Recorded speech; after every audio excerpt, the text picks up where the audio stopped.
जैसा कि आप लोगों को एक 10th का टॉपिक चल रहा था इतिहास में, यूरोप में राष्ट्रवाद, उसी में से एक टॉपिक आज है आप लोगों का जर्मनी का एकीकरण। हम लोगों ने पिछली कक्षाओं में जो अध्ययन किए थे उसके बारे में थोड़ा सा हम आप लोगों को बता देते हैं। जो हम लोगों ने अध्ययन किए थे वो था आपका राष्ट्रवाद, वियना सम्मेलन के बारे में आप लोग को बताए थे, 1830 की क्रांति बताए थे, 1848 की क्रांति बताए थे, और उसके बाद इटली का एकीकरण भी हम आपको बताएं, और आज आप लोग को लेकर आए हैं जर्मनी का एकीकरण। जर्मनी का एकीकरण करने में अनेकों प्रकार से वहाँ पे भौगोलिक समस्या थी, जिसके कारण वहाँ पे एकीकरण का पक्ष नहीं बन रहा था। सबसे पहले वहाँ पे हम देखते हैं कि वहाँ पे व्यवस्था कैसे था। मध्यकाल में कहा जाता है कि लगभग 800 ईस्वी पूर्व, 800 ईस्वी पूर्व नहीं, मध्यकाल में 800 ईस्वी में सारलामा नाम का एक कोई संस्था था, सभा था, साम्राज्य मानिए, सारलामा नाम करके कोई साम्राज्य था। यह एक सुदृढ़ व्यवस्था पहले बनाए हुए था, लेकिन धीरे धीरे कालांतर में आते आते यह व्यवस्था ढीला हो गया, और आधुनिक काल में यह आते आते जर्मनी लगभग 300 छोटे राज्यों में टूटकर बिखर गए, जिसमें से उत्तरी जर्मनी और दक्षिण जर्मनी दो राज्यों में लगभग ये बढ़ चुके थे। उत्तरी जर्मनी में देखा जाए तो वहां पे प्रोटेस्ट मातावलंबियों की संख्या अधिक थी। अब ये प्रोटेस्ट क्या होता है, तो ईसाई धर्म में दो समूह के लोग होते हैं। ईसाई धर्म में दो मतलब कि समूह के लोग मानने वाले होते हैं। एक होते हैं प्रोटेस्ट मातावलंबी और एक होते हैं कैथोलिक मातावलंबी। ठीक, तो उत्तरी जर्मनी में प्रोटेस्ट की जो मातावलंबियों की जो संख्या थी वह सबसे अधिक थी, और वहां पे उत्तरी जर्मनी में परसा जो वहां का एक विशाल साम्राज्य हुआ करता था, और वही जो परसा था वही शक्तिशाली राज्य भी था। दक्षिण इटली में अगर हम देखते हैं तो दक्षिण इटली में कैथोलिक की संख्या वहां पे अधिक थी, और वहां के जो कैथोलिक लोग के जो मतलब कि जो सभा का जो प्रतिनिधित्व करते थे, वहां पर प्रतिनिधित्व करने वालों को डाइट कहते थे। ठीक ना, यानी कि एक प्रकार से यह पार्लियामेंट था, जो उस दक्षिण में जो भी नियम कानून होता था इसी के द्वारा प्रतिपादित होता था, मतलब प्रतिपालन होता था।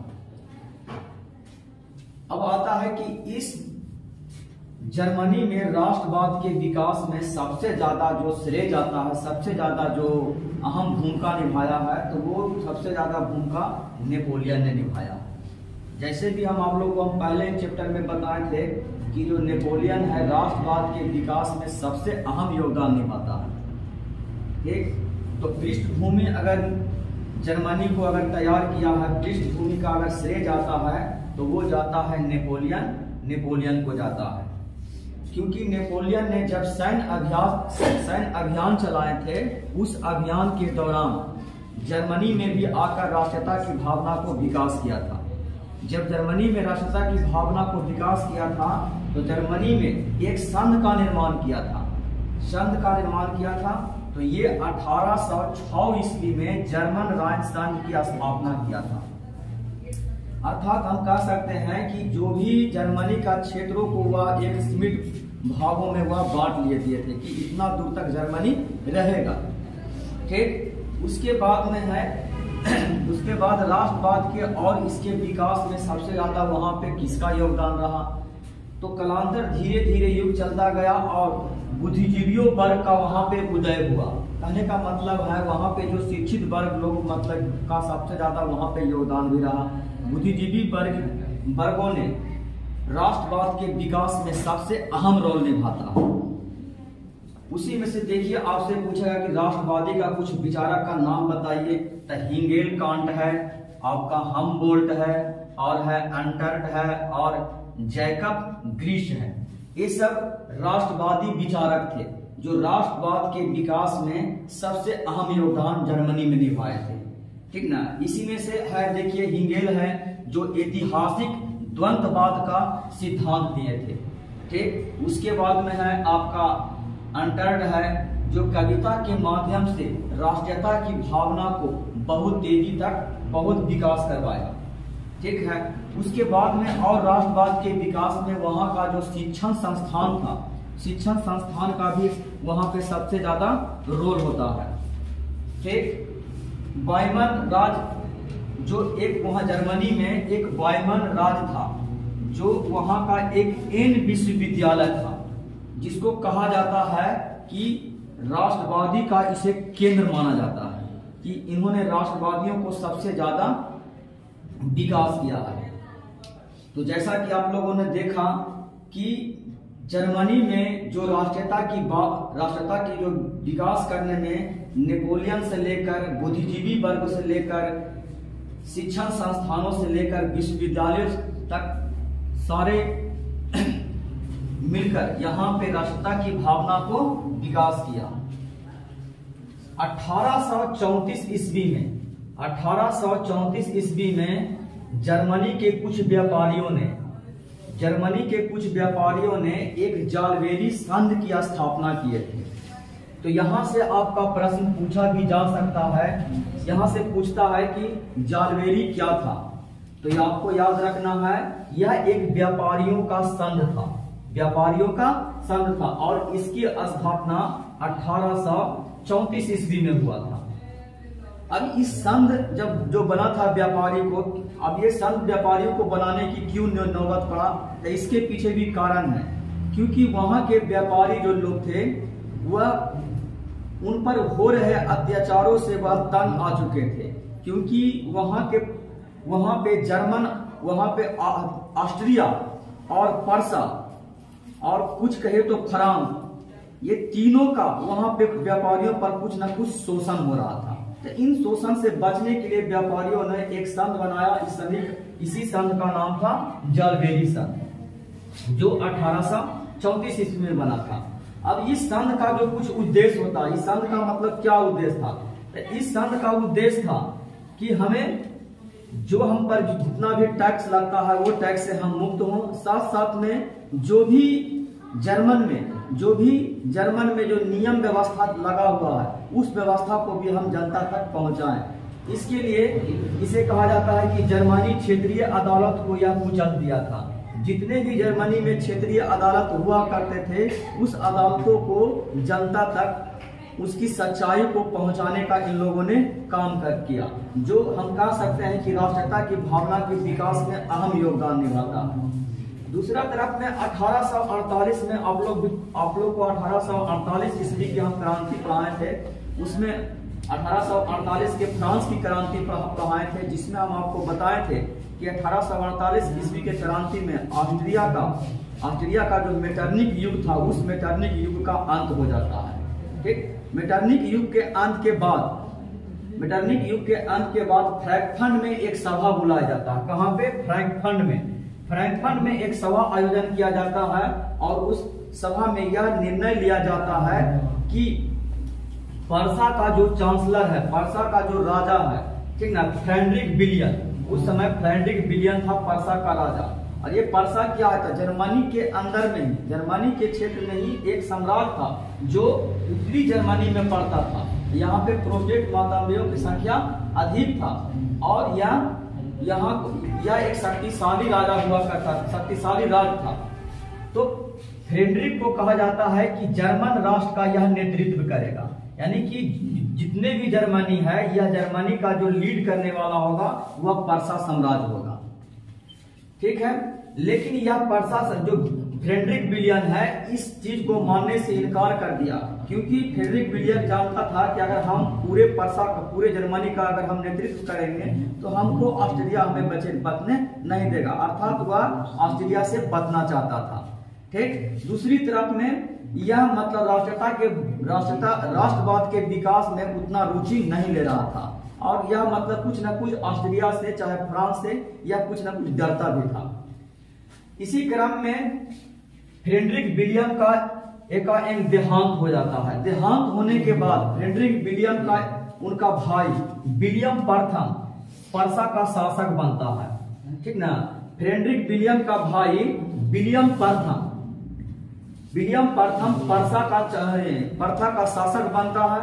जैसे ही वो शासक बनता है, ठीक ना, तो यहीं से शुरू हो जाता है जर्मनी का एकीकरण का मेन मोड़। सबसे पहले विलियम प्रथम जो था वह राष्ट्रवादी विचार का था। राष्ट्रवादी विचार का मतलब अपने राष्ट्र को एकीकरण करने पर बहुत ही जोर देने लगा। ठीक ना, अपने राष्ट्र को ही सर्वोपरि समझता था।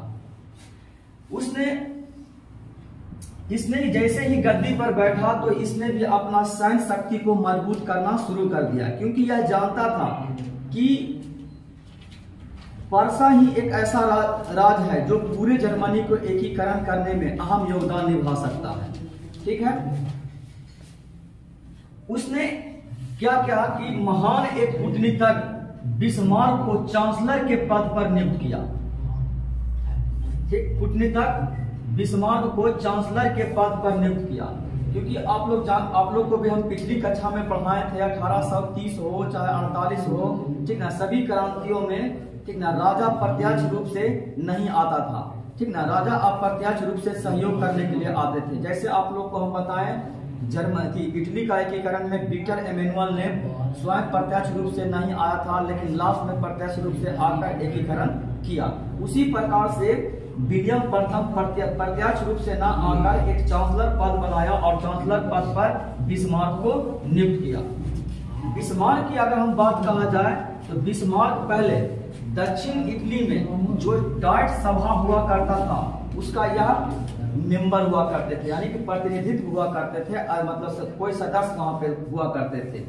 ठीक है, तो बिस्मार्क के बारे में अगर हम थोड़ा जानेंगे कि बिस्मार्क जो है डाइट का प्रतिनिधित्व करता था, यानी कि पहले जो दक्षिण इटली में जो डाइट हुआ करता था सभा, जो पार्लियामेंट था, उसमें कुछ प्रतिनिधि के रूप में काम किए थे। दूसरा है कि जैसे ही बिस्मार्क गद्दी पर बैठता है तो वह समझ जाता है कि जिस काम के लिए हमें यह मतलब कि पद दिया गया है, इसमें हमारा मुख्य जो एजेंडा है कि मुख्य एजेंडा उन्होंने सैन्य शक्ति को महत्व को समझा। उसने समझा कि जब तक हम अपने सैन्य शक्ति को मजबूत नहीं करेंगे तब तक हमें जो भी देश आएगा हमें मारकर निकल जाएगा, हमें सताता रहेगा। और इस क्षेत्र पर दो प्रदेशों का सबसे ज्यादा मतलब वर्चस्व था। पहला तो हम आपको बताएं कि ऑस्ट्रिया और दूसरा में आपका फ्रांस था। यही दो राष्ट्र था जो जर्मनी के एकीकरण के मुख्य बाधा थे। ठीक ना, उसके बाद में है कि इन्होंने सैन्य शक्ति को मजबूत करने के लिए रक्त एवं लौ का नीति का अवलंबन किया। ये वाला क्वेश्चन आपको भाई भी आई है। ठीक ना, थोड़ा सा यहाँ से आप लोग याद कर लीजिएगा, रक्त एवं लौ को नीति का अवलंबन किसने किया था? ठीक ना, तो बिस्मार्क ने किया था। ये एग्जाम में प्रश्न पूछा जाता है। ठीक ना, जैसे ही बैठा उसने धीरे धीरे ऑस्ट्रिया को भी विरोध करना शुरू कर दिया, यानी कि ऑस्ट्रिया जो वहां पे अपना वर्चस्व जमाए हुए था उसको धीरे धीरे विरोध करना शुरू कर दिया। जब विरोध किया तो जनता भी उसको साथ देना शुरू कर दिया और जनता भी राष्ट्रवाद के पक्ष में आने लगे। इस प्रकार से 1864 ईस्वी में बिस्मार्क ने सही कूटनीति का परिचय देते हुए सबसे पहले ऑस्ट्रिया से संधि करता है। ऑस्ट्रिया है उनसे संधि करता है। संधि करके दो क्षेत्रों के मुद्दा के लिए एक है सेल्सबीन है और एक है होल्स्टीन है। ठीक ना, याद रखिएगा सेल्सबिन और होल्स्टीन है। इन दो राज्यों के क्षेत्र के विवाद के चलते डेनमार्क पर आक्रमण कर दिया, क्योंकि डेनमार्क इन दोनों क्षेत्रों पर अपना अस्तित्व बनाए हुए था, ठीक है। और इसमें दोनों मिलकर ऑस्ट्रिया और पर्सा दोनों मिलकर मतलब कि युद्ध का संचालन कर दिया। इसमें स्वाभाविक है कि जब दो शक्तिशाली राज्य जब प्रतिनिधित्व करेगा तो उसको डेनमार्क जैसे छोटे राज्यों को हारना तो स्वाभाविक था। इस प्रकार से इनका हार होता है और सेल्सबिन और होल्स्टीन ये दो जो राज्य है वह ऑस्ट्रिया और पर्सा के अधीन में आ जाता है। सेल्सबिन जो है ये जो राज्य है वह पर्सा के अधीन में रहता है और होल्स्टीन जो है उस पर ऑस्ट्रिया अपना अधिकार कर लेता है, ठीक है। लेकिन होता है बात इसमें क्या कि होल्स्टीन जो साम्राज्य था, ठीक है, होल्स्टीन जो साम्राज्य था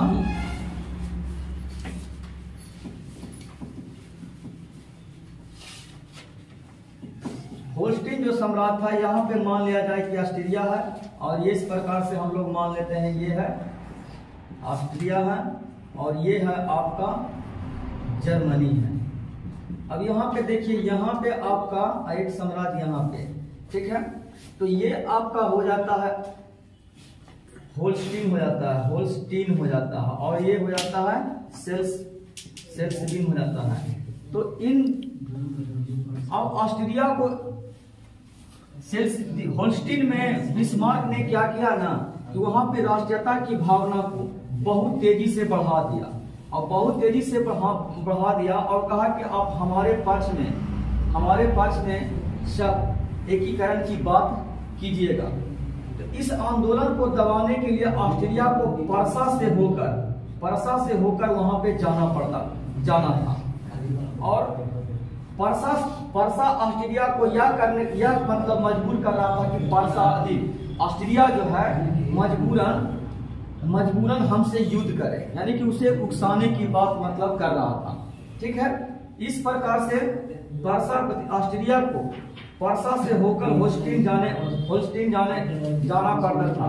पर्सा ने इसका विरोध किया कि आप हमारे रास्ते से आप उस राज्य तक या साम्राज्य तक नहीं जा सकते। इसी के आगे में आकर ऑस्ट्रिया ने 1866 ईस्वी में सेडोवा का युद्ध का ऐलान कर दिया। तो यहाँ भी आपका प्रश्न पूछता है कि सेडोवा का युद्ध कब हुआ था, तो आप जवाब दीजिएगा कि 1866 ईस्वी में। और किसके बीच में हुआ था? ऑस्ट्रिया और पर्सा के बीच में। और इसमें पर्सा जो बिस्मार्क था बहुत ही कूटनीतिज्ञ था। इसने पहले ही फ्रांस और इटली को यह कह दिया था कि आप इस युद्ध में हस्तक्षेप नहीं कीजिएगा, ठीक। और जो आपका बिस्मार्क है ये पहले ही से युद्ध का संचालन करने के लिए तत्पर था कि युद्ध होगा तो हम इस युद्ध में तब भाग लेवे करेंगे, ऑस्ट्रिया को किसी भी हालत में सबक सिखाएंगे। स्वाभाविक हो गया कि 1866 ईस्वी में ऑस्ट्रिया पूरी तरह से युद्ध में पराजित हो गया।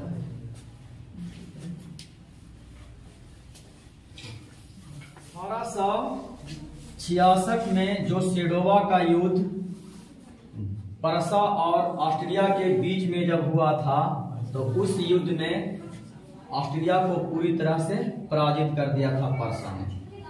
और इस प्रकार से जर्मनी का 2/3 हिस्सा एकीकरण लगभग हो गया था और शेष जो हिस्सा बच रहा था वो फ्रांस के युद्ध के बाद ही संभव था।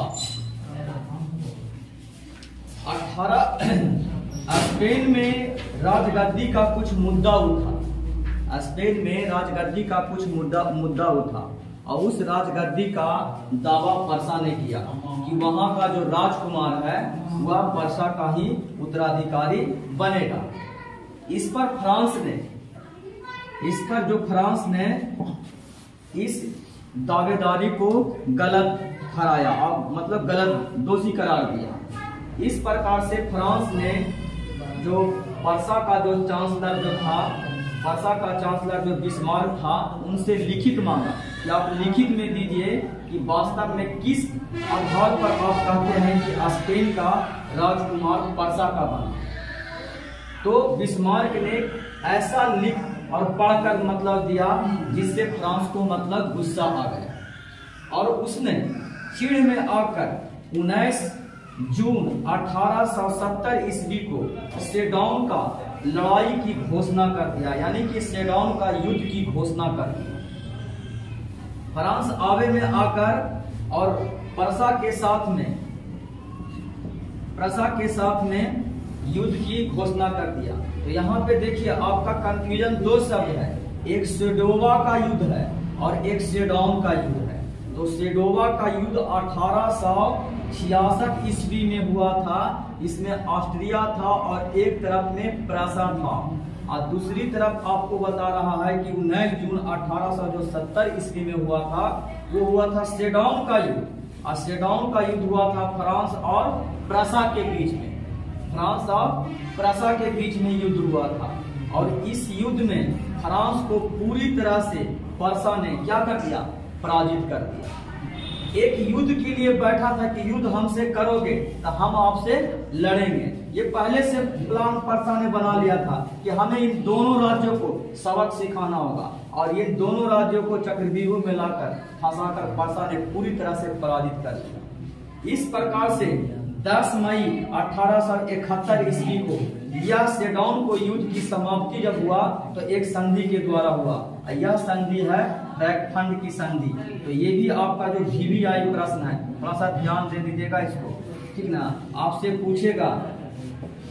पूछेगा कि फ्रैंकफर्ट की संधि कब हुआ था। तो 10 मई 1871 ईस्वी में किसके किसके बीच हुआ है, तो वो भी याद रखिएगा, फ्रांस और पर्सा के बीच में हुआ था। फ्रांस और पर्सा के बीच में फ्रैंकफर्ट की संधि हुआ था। इस संधि के द्वारा युद्ध की समाप्ति किया गया और इस प्रकार से एक महान शक्तिशाली देश जर्मनी का उदय हुआ। और इस उदय में सबसे ज्यादा योगदान आपका पर्सा का विलियम प्रथम का रहा और दूसरी तरफ में उनका चांसलर बिस्मार्क का रहा। इस प्रकार से जर्मनी का एकीकरण संपन्न हुआ। नेक्स्ट वीडियो में हम आपको लेकर आएंगे यूनान में राष्ट्रीयता का विकास, यानी कि यूनान में राष्ट्रीयता का विकास। और उसके बाद में आपका लेकर आएंगे जो शेष बचा है, इस जितना जो राष्ट्रवाद का जो जितना यह युद्ध हुआ, इस युद्ध का जो परिणाम। तो ये आपको एक वीडियो में लेकर आएंगे। आज का सेवा यहीं तक समाप्त होता है। आप लोग का वीडियो कैसा लग रहा है, ठीक ना, लाइक कर दीजिएगा, सब्सक्राइब कर दीजिएगा और दूसरों को शेयर भी कर दीजिएगा। चलिए।